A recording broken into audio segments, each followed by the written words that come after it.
Chapter 75. The Right Whale's Head, Contrasted View. Crossing the deck, let us now have a good long look at the right whale's head. As in general shape, the noble sperm whale's head may be compared to a Roman war chariot, especially in front where it is so broadly rounded. So, at a broad view, the right whale's head bears a rather inelegant resemblance to a gigantic galliot-toed shoe. 200 years ago, an old Dutch voyager likened its shape to that of a shoemaker's last. And in this same last or shoe, that old woman of the nursery tale with the swarming brood might very comfortably be lodged, she and all her progeny. But as you come nearer to this great head, it begins to assume different aspects according to your point of view. If you stand on its summit and look at these two F-shaped spout holes, you would take the whole head for an enormous bass viol, and these spiracles, the apertures in its sounding board. Then, again, if you fix your eye upon this strange, crested, comb-like incrustation on the top of the mass, this green, barnacled thing, which the Greenlanders call the crown, and the southern fishers the bonnet of the right whale, fixing your eyes solely on this, you would take the head for the trunk of some huge oak, with a bird's nest in its crotch. At any rate, when you watch those live crabs that nestle here on this bonnet, such an idea will be almost sure to occur to you, unless indeed your fancy has been fixed by the technical term crown also bestowed upon it, in which case you will take great interest in thinking how this mighty monster is actually a diademed king of the sea, whose green crown has been put together for him in this marvellous manner.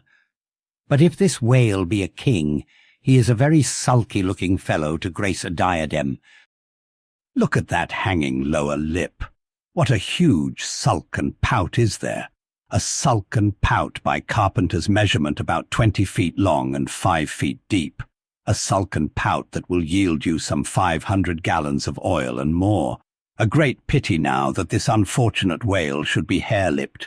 The fissure is about a foot across. Probably the mother during an important interval was sailing down the Peruvian coast when earthquakes caused the beach to gape. Over this lip, as over a slippery threshold, we now slide into the mouth.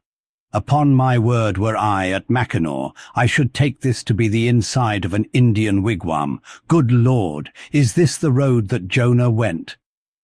The roof is about 12 feet high and runs to a pretty sharp angle, as if there were a regular ridgepole there, while these ribbed, arched, hairy sides present us with those wondrous, half-vertical, scimitar-shaped slats of whalebone, say 300 on a side, which, depending from the upper part of the head or crown bone, form those Venetian blinds which have elsewhere been cursorily mentioned.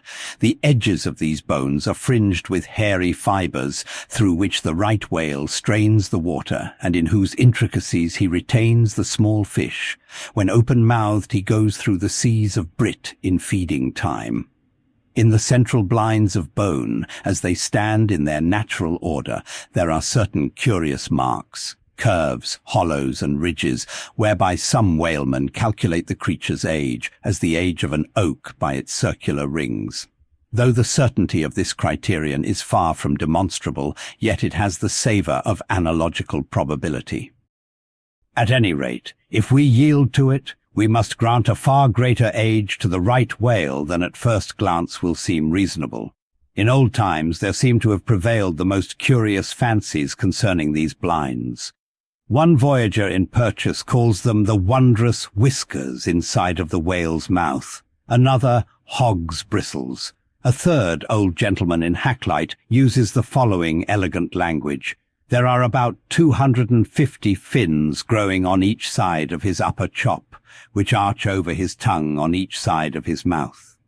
As everyone knows, these same hog's bristles, fins, whiskers, blinds, or whatever you please, furnish to the ladies their busks and other stiffening contrivances. But in this particular, the demand has long been on the decline. It was in Queen Anne's time that the bone was in its glory, the farthingale being then all the fashion.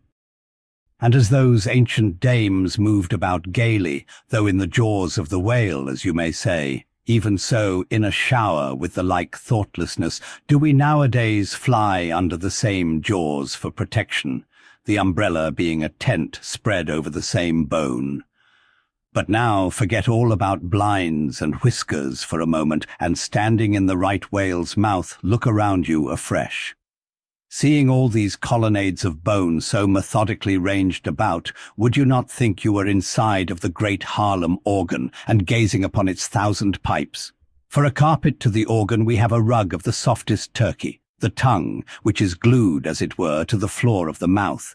It is very fat and tender, and apt to tear in pieces in hoisting it on deck. This particular tongue now before us. At a passing glance I should say it was a 6-barreler. That is, it will yield you about that amount of oil. Ere this, you must have plainly seen the truth of what I started with, that the sperm whale and the right whale have almost entirely different heads. To sum up, then, in the right whales there is no great well of sperm, no ivory teeth at all, no long, slender mandible of a lower jaw, like the sperm whales, nor in the sperm whale are there any of those blinds of bone, no huge lower lip, and scarcely anything of a tongue. Again, the right whale has 2 external spout holes, the sperm whale only one. Look your last now on these venerable hooded heads, while they yet lie together, for one will soon sink unrecorded in the sea, the other will not be very long in following. Can you catch the expression of the sperm whales there? It is the same he died with. Only some of the longer wrinkles in the forehead seem now faded away. I think his broad brow to be full of a prairie-like placidity, born of a speculative indifference as to death. But mark the other head's expression. See that amazing lower lip, pressed by accident against the vessel's side, so as firmly to embrace the jaw. Does not this whole head seem to speak of an enormous practical resolution in facing death?